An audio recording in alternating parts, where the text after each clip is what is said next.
مصرف سوختش تو شهر خیلی پایینه، 104.5، یعنی دقیقا مناسب برای خانواده که تو شهر ازش استفاده کنن. اولین کراسوور تویوتا که وارد کشور شد دقیقا همین ماشین بود، تویوتا کورولا کراس مدل 2024.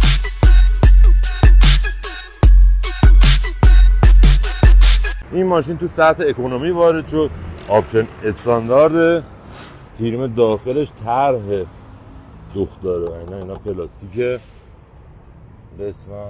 صندلیاش پارچه است و صندلی دستی رو داره،